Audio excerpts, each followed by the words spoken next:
일본이 한국에 강경하게 나온 배경에 일왕 일본 명천황이 있는 걸까? 10월 새 일왕 즉위식을 성대하게 치르려는 아베 신조 일본 총리의 속내가 최근 한일 관계를 어렵게 만든 결정적인 변수 아니냐는 분석이 국내 정치권에서 제기된다. 광복절이 우리 입장에서 한일 갈등의 분수령이라면 일본은 일왕 즉위식 시간표를 보고 있다는 관측이다. 지난 5월 나루히토 세1왕이 부친 아키히토 1왕을 승계했다. 일본의 연호도 헤이세이 평성에서 레이와 영화로 바뀌었다. 이른바 전쟁할 수 있는 나라 정상 국가를 지향하는 아베 총리와 일본 우익 세력에게 일왕의 존재는 각별하다. 조국 전 청와대 민정수석이 22일 수석보좌관 회의에 들고 와 화제가 된 책이 일본회의의 정체다. 이에 따르면 아베 내각은 종교적 우파단체쯤 되는 일본회의와 공조 중이고 일본회의는 일왕을 절대시하고 신격화한다. 일왕의 즉위식은 10월 22일이다. 아베 총리와 일본 정가는 한국 포함 세계에서 일왕 즉위식을 축하해줄 것을 기대하고 있다. 이미 지난 5월 도널드 트럼프 미국 대통령의 방위를 성사시켜 사실상 일왕 아현 행사를 가진 바 있다. 그런데 한국이 일왕의 머리를 숙이는 건 어려운 일이다. 게다가 박근혜 정부 때 맺은 위안부 합의가 문재인 정부 들어 깨졌다. 강제징용 배상 판결이 나왔고 한일 정상 간 관계도 냉랭하다. 이에 따라 반도체 경제보복 등 한국 때리기에 나선 것 아니냐는 시각이다. 물론 한국 정부가 이런 일본의 본심을 자극했다는 한국 자초론이나 이게 다 일왕 즉위 때문이라는 일왕 결정론 모두 부적절하다. 일왕은 현실 정치를 하지 않는다. 그럼에도 일왕 즉위식이라는 10월 이벤트가 한일 관계의 결정적 순간인 건 분명해 보인다. 우리로선 문재인 대통령의 8.15 광복절 경축사를 주목한다. 일본에겐 일왕 즉위식이 있다. 양국이 외교 해법을 모색한다면 광복절부터 즉위식까지라는 기간이 나온다. 그 사이 한일 간 비공개 특사 교환이나 공개적인 외교 접촉에 나설 수 있다.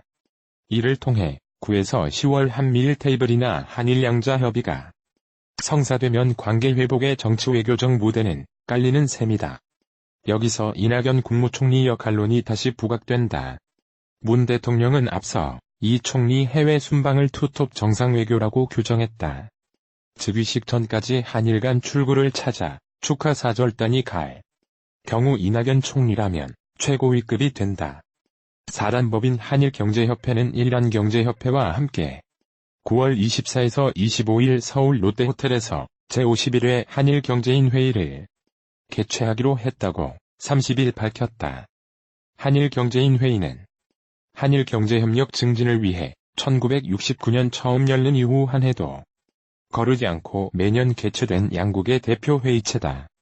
이번 회의에서는 급변하는 세계 경제 속의 한일협력이라는 주제로 한일 관계의 새로운 도약과 한일 공통과제의 실현 방안에 대해 논의할 예정이다. 회의와 함께 양국 간 산업기술협력을 촉진하기 위해 한일산업기술협력재단이 주관하는 한일산업기술회와 2019도 열린다. 한일경제협회는 최근 어려운 한일 관계 속에서 양국 협회가 양호한 정치, 경제의 관계 구축이야말로 양국 발전과 이익은 물론 동아시아 지역에 이어 세계 안정과 번영에 기여할 것으로 확신하고 있다고 했다. 일본의 공세가 시작됐다. 한일협정 문서 공개. 일본 정부가 1965년 체결된 한일 청구권 협정의 협상 기록을 일부 공개했습니다. 한국이 약속을 위반했다는 아베의 주장을 뒷받침하기 위해 본격적으로 여론전에 나선 겁니다.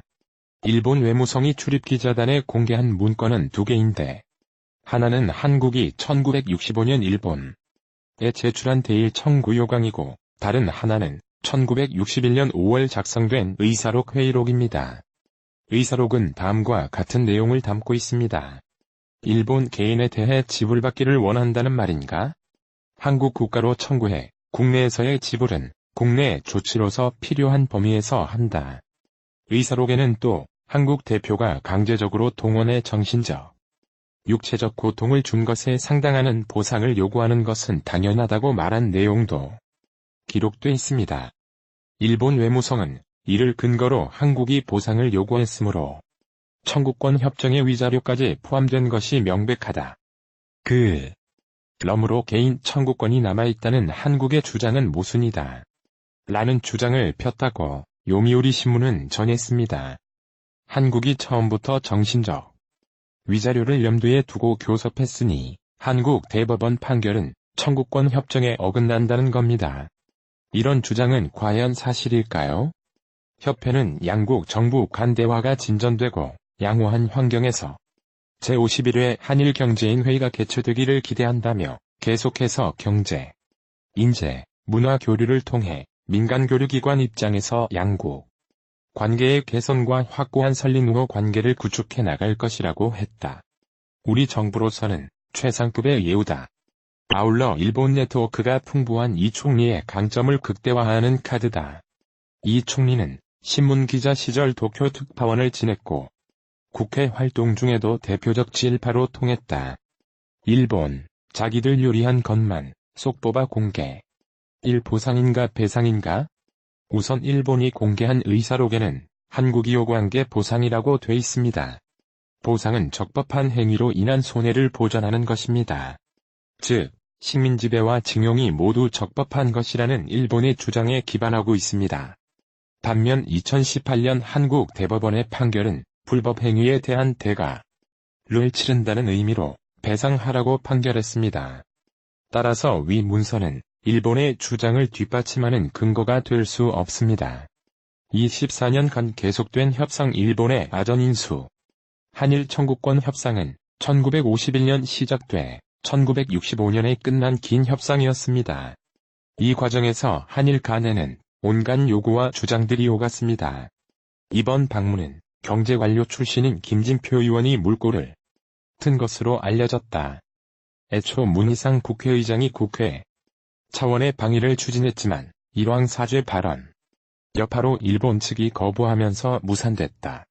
하지만 김진표 의원이 지난 18일 국회의장 특사 자격으로 일본을 방문해 가와무라 다케오 일한의원연맹 간사장과 니카이 간사장 등을 만나 국회 방일단 일정을 다시 조율했다. 이번에 방일단이 만나는 인사들도 경제부문과 관련이 깊다. 자민당 의원인 누카가 회장은 2007년 아베 1차 내각에서 재무상을 역임했고 니카이 간사장도 고이즈미 내각에서 경제산업상을 역임한 중진급 의원들이다. 앞서 누카가 회장은 지난 2월 비공식 방안에 강창일 의원과 이낙연 국무총리를 면담하고 일본으로 돌아간 바 있다. 당시 누카가 회장은 한국 대법원의 강제징용 손해배상 판결 등으로 촉발된 한일 갈등 문제 해결 방안을 모색하기 위해 한국 입장을 들었고 양국 갈등에 대해 우려를 표한 바 있다. 한편 방일단은 30일 자체 회의를 통해 여야 간 입장차 조율에 나선다. 민주당은 대일 강경 기조를 이어나가고 있고 한국당은 외교적 해법의 방점을 찍고 있다. 국회의원을 대표하는 만큼 여야가 한 목소리를 보여야 한다는 것이 중론이다. 진일파 중진 의원들이 다수 포함됐으므로 차분한 기조로 우려의 뜻을 전달할 공산이 높다. 한편 이날 스가 장관은 하루 전 28일 부산시가 일본 나가사키와 해오던 행정교류 사업을 잠정 중단한 데 대해 매우 유감이라며 양국 관계가 어려운 상황에서도 상호 이해에 기반이 되는 국민 간, 지자체 간 교류는 계속해야 한다고 말했다.